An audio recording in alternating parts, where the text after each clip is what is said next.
40 years ago, if a woman had breast cancer, it was whispered.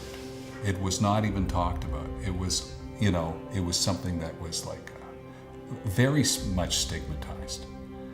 And, we've come leaps and bounds as far as that's concerned. And imagine where we'll be another 40 years from now when it comes to mental illness. What I actually felt at that time was a sense of isolation, a sense of stigma. First, myself towards myself. I felt a real sense that I can't have a mental illness, and I certainly can't take medication for a mental illness because somehow that's a bad thing. I had all of these thoughts, and I was afraid to even address it.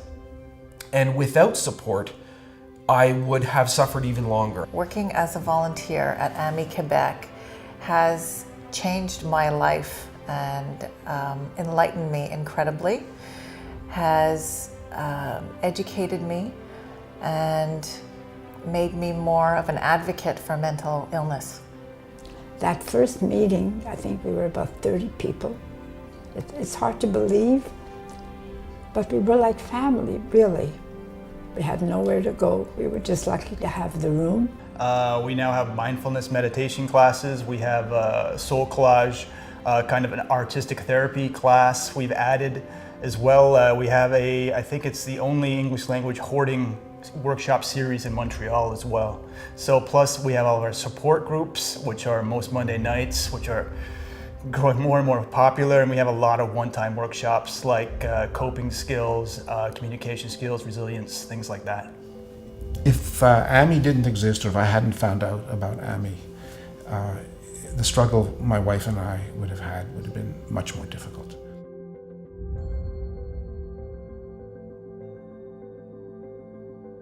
Today we have 10 staff and about more than 100 volunteers who are involved in all capacities of the organization's life. When I first talked about this, I was stunned at the number of people who came out and said, "You're so brave." And I was horrified by the number of people who said, "You know what? That's me." I've founded my own company, and it's called Stigma Zero, and I focus exclusively on the reduction of stigma in workplaces as a way to address mental illness so that we can begin responding to mental illness the way we do any other illness. First, how really welcoming and caring it is for the people who come here, the caregivers who need that assistance, who need to become part of a community. And I'm also very impressed and proud of the groundwork it has been laying at the national level in changing the conversation about mental illness and about why caregivers are such an important part of that picture. There's no other way that I would have had that kind of resources, the kind of knowledge that I had if I hadn't been with AMI-Quebec.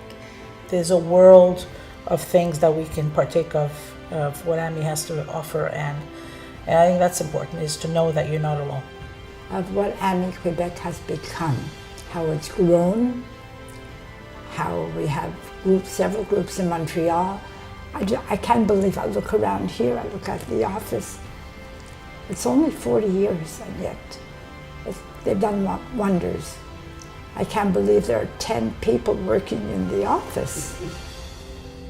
AMI-Quebec is celebrating its 40th anniversary this year, and we want to thank our incredible fundraising committee who have put in an unbelievable amount of energy and effort for the success of not only this event, but everything that's done every year to bring awareness to these struggles, to support caregivers, for our programs, and all of our volunteers.